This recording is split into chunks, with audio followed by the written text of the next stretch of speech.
supposedly, if Cejudo wins, they're going to give it some thought. Cejudo's tried to put him on the spot by shaking Dana White's hand, saying, if I win, we save the division. Dana White won't do it. He's such a. I curse here. Yeah, you're on He's such a dirtbag.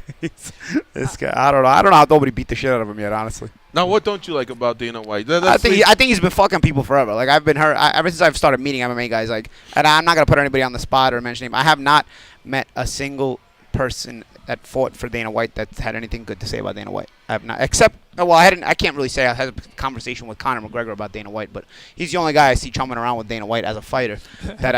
Which is ironic because he got ass raped more than anybody on that Mayweather fight by Dana. And if you're chumming around like that, I've already said this to several people. Like, that Conor got ass raped? Yeah.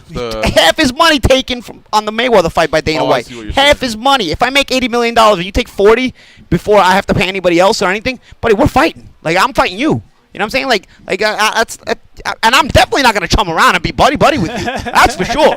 You know what I'm saying? But that was the only way you could fight because Dana White... I don't give a fuck what the only way you can fight. So you can fight and not be friends. You know what I mean? Like, anytime I had issues with my promoters and managers, they became public spats. What if it boiled down to you couldn't get the $80 million unless I let you, though? Yes, of course. I couldn't get the $80 million unless you raped me. Okay, so I'm going to have to get raped by you. But we're not friends, though. Well, okay, I'm gonna have to give it to you, but we're not friends, though. Okay. You know what I'm saying? Like that, you can do that.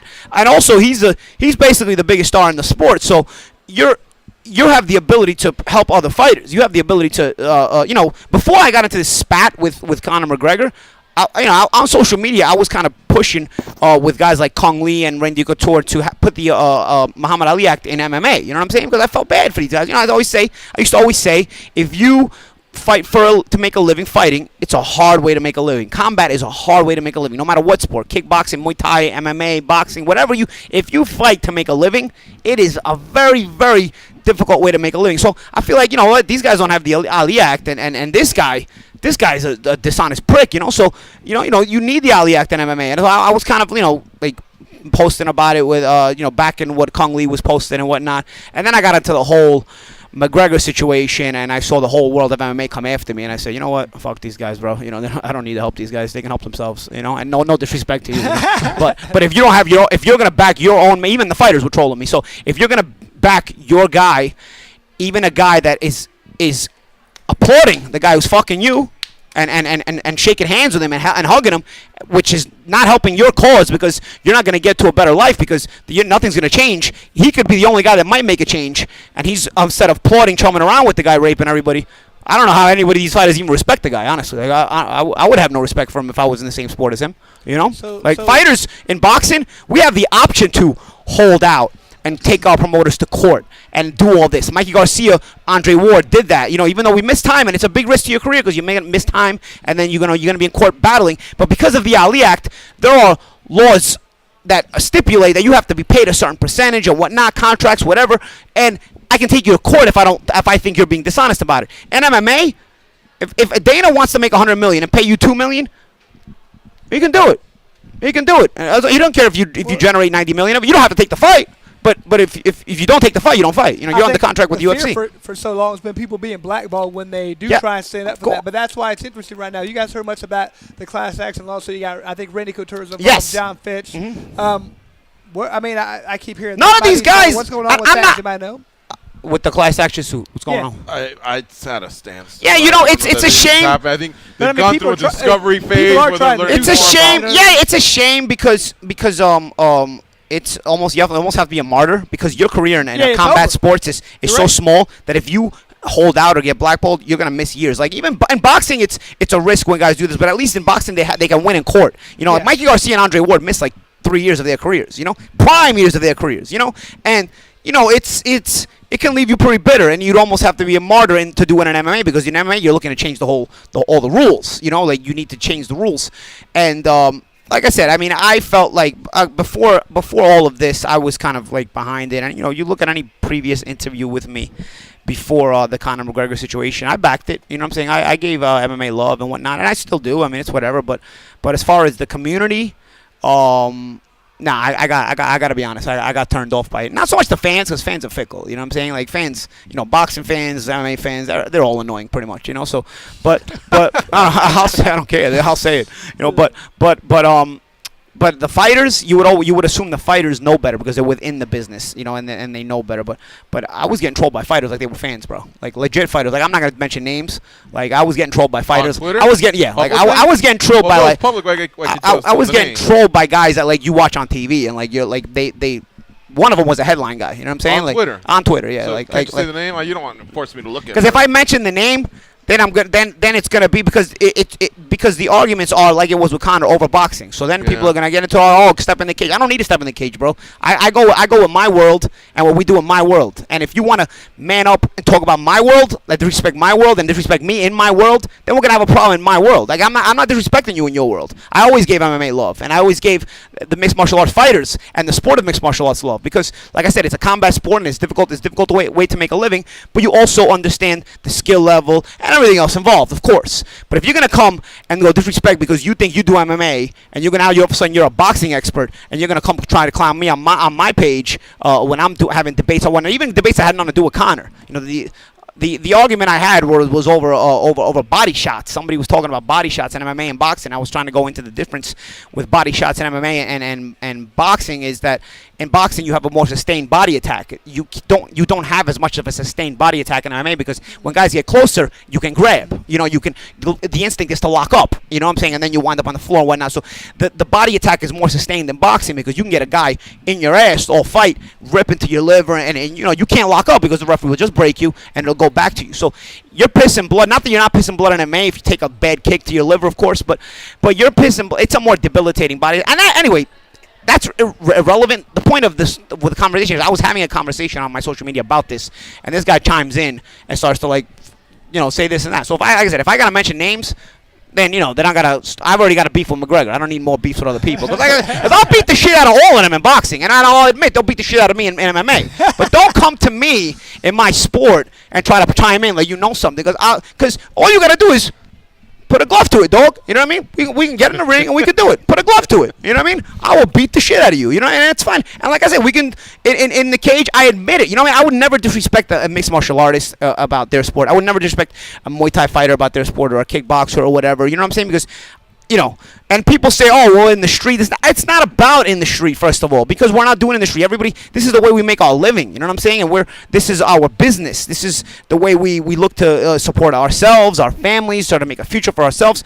But, dude, are we really talking about street fights now, bro? Like, you can take broken glass. You can take guns. Like, are we really talking about street fights? Like, if this guy could caught you, if this guy caught you, what, bro? If you cock your gun and shoot him, what happens? You know what I'm saying? Like, who's talking about street fights? You know what I'm saying?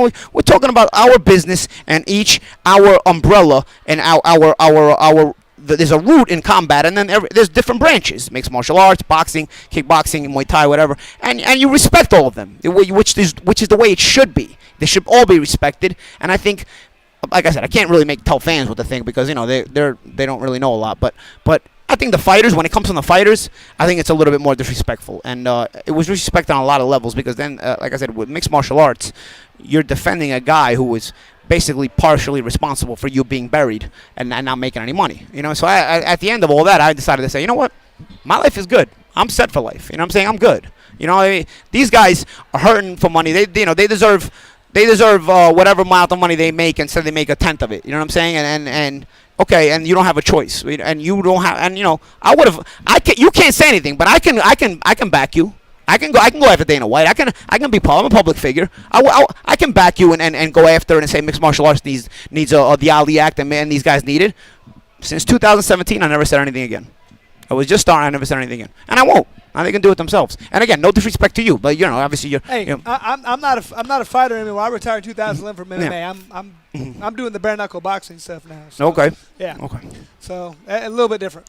Yeah. Okay, so that's rough stuff. I was just going to talk about. You were talking about the body shots right there. I keep telling people that's the way to go in this because you got to think that glove disseminates that whole punch right there. When you got a bare knuckle, that's like a stabbing into you. And I mean, my last fight, I was able to land a couple body shots and able to finish the fight pretty quick. And you find the crevices. There's a lot of body. Oh yeah. You know what I mean? You can't really block a lot of it. That glove kind of encapsulates a lot of that. That fist doesn't. Stay away from us. We got a lot of crevices. Come on, brother. This side of the table. You got big padding right there. Paulie, like we know what your stance is on Dana White. For the longest time, the UFC was owned by Dana White and the Fertitta brothers. Why is he still involved? Is there like a contract where it's like he's got to stay for 2 more years or something? They wanted to keep him. Yeah. Okay. Did you have those feelings towards just the UFC in general, or was it just Dana White? No, I think what the thing is. Here's the thing. I think that obviously the culture in MMA and the fans is different than it is in boxing, and I think the people were happy that because there was one big organization, all the big fights were able to be made because you're kind of forced, either you fight this guy or you don't, or you have no job. While in boxing there's promotional alliances, there's all that other stuff. So I understand why the positivity towards him from a fan point of view, where more big fights got made. But you're still seeing, you're still gonna see politics involved. Dana does what Dana wants. You know what I'm saying? Like Khabib just won the title last year. Conor hadn't defended it in how long? You know what I'm saying? Like, it was finally vacant after how long? You know what I mean? Mm-hmm. He got stripped of the 145 title when? You know what I'm saying? After not defending it in how long? Like, you're still making up your own rules. You suspended, was it Nick or Nate that got suspended for marijuana? Nick. For 5 years, but then John Jones fails another test and you just shift it over to California. You know what I'm saying? Like, so you're still doing the same shit. You know what I mean? It's not like, but boxing does this. No. Politics is involved regardless, but at least, like I said, when a guy like you let an animal like Dana run the show, because like I've met Scott Coker a handful of times. You won't find the guy who's unhappy with Scott Coker who's fought for Scott Coker, but you'll find everybody who's fought for Dana White, aside from Conor McGregor, that's unhappy with Dana White. You know what I mean? And not everybody though. Well, everybody except literally one guy I've met is unhappy with him. I have not met a single guy that had a good thing to say about Dana White that fought for Dana White. I've met guys that have said bad things about Dana White, but I've also met a lot that say good things. Okay, well, fighters. He put a lot out there. Fighters. The Fertittas, sorry. No, that doesn't count. That doesn't count. Fertittas don't count because he's making them money. That doesn't count. I'm talking about fighters, because the way they treat. Put their money out. Of course, that's fine. That's a business move. I look at the way people treat fighters, bro. I was a fighter. I look at the way people treat the fighters. So as a fighter, you have to be compensated right, because there's no show without you. You know what I mean? You're being basically pimped out anyway. You know what I mean? And you're choosing to be pimped out because it's the life you choose to have. But there's still an etiquette in which you treat these guys. You know what I'm saying? And this guy is an animal. He has no etiquette. Like I said, I don't know how somebody didn't beat the shit out of him, but I get it, because UFC was the only game in town for a little bit. And that's true. The guys can't say anything because otherwise they get blackballed. So there's a lot of guys under contract who can't say anything, who might be unhappy. You know what I'm saying? But again, I rate it from the fighter's perspective. I'm not telling you from the Fertittas. Of course the Fertittas are happy. The business made money. What do they got to be unhappy about, you know? Yeah. And fans, fans are seeing the fights they want. What do they got to be unhappy about, But you still should want your favorite fighter to be able to make a good living. It's not cool when you see your favorite fighter when he's retired out in the street or going through hard times because he can't get a job now because he's damaged or whatever. I've seen it in boxing a million times. There are guys that I came up with when I was a teenager in the boxing gym that I used to look at them and be like, wow, these guys are unbelievable. World championship level fighters. I came up in Gleason's gym in New York when it was Gleason's gym, like when champions were bred in there left and right, and I look at a lot of the guys that were there at that time now, and they got nothing, bro. You know what I mean? And they're so damaged they can't even get a job. You know what I'm saying? So it's not cool to see that. Guys you looked up to see that. You want these fighters to get compensated for what they deserve, because then they retire, and if they haven't made what they were supposed to make, there's nothing to take with them past that retirement. Then where do they go? You know what I'm saying? Yeah, that's a lot of them keep fighting too long, and that's a problem. But that's the reason they do. I know, but what I'd like to see instead of that, a lot of fighters don't do good things with the money. They don't make enough anyway, like you're saying. Yeah, and especially in MMA. No, what I would like to see, I think the UFC especially has a responsibility for certain people who fought there for, just like the NFL. If you play for the NFL for 4 years, you get some form of a pension. If you fight for the UFC for 12 years, yes, because it's an organization that could pay. You're right, because they are one compensation. Yes. So let's say you get like a fighter like Mark Coleman, one of the guys. I love Mark Coleman growing. Pioneers, one of the pioneers. Yeah. But he was still fighting later on. I remember I had a fight and I talked to him. I was like, "You want to wait for this camp?" He's like, "Oh, I can't afford to go anywhere, Chris." I'm thinking, "Damn, you can't afford to go." And he's broken down. What's he do now? He doesn't have anything built up. So if you fought and built this organization, I think they have a responsibility to say you're going to get $2,000 a month, $3,000, something. I don't know what, but there should be, based on the number of times you fought. Yeah. Now, and I know the UFC. Because if you lasted that long, you did good things for them. You helped build them. I, as a fan, would want some of my dollars to contribute to that. Same way the NFL, MLB, and NBA does. Well, here's my thing. When they sold for like $4.2 billion, take that 0.2, and you can pay it for the next 40 years. You know, give them. You have to. That's greed, though, man. It's just greed. But here's the thing. It's like they try to hide behind you guys are independent contractors. You have to wear what you tell me to wear. I have to be here at the same time, and I can't fight for anybody else. It's an extortion.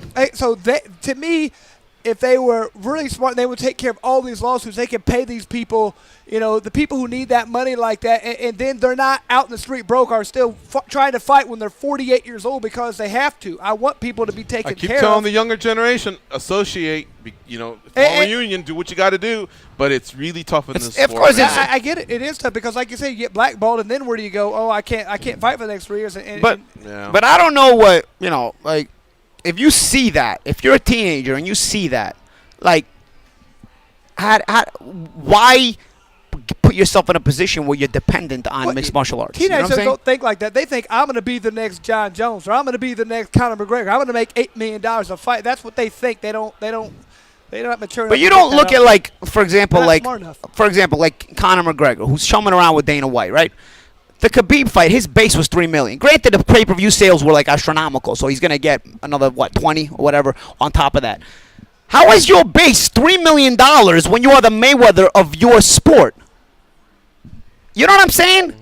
And not to defend Conor McGregor, he's a pussy because he's actually taking it with a smile and chumming around with this guy. You know what I'm saying? But how is your base $3 million when Floyd's base was $100 million flat, and then you're getting money on top of it from pay-per-view sales? That is crazy. And then you're chumming around with this guy. You know what I'm saying? Like, and not for yourself. If you don't do it for yourself, like I said, do it for your brothers in the sport. You know what I'm saying? Like, those guys have the same dreams, the same goals to accomplish things, trying to make a living. Some of them are hard times.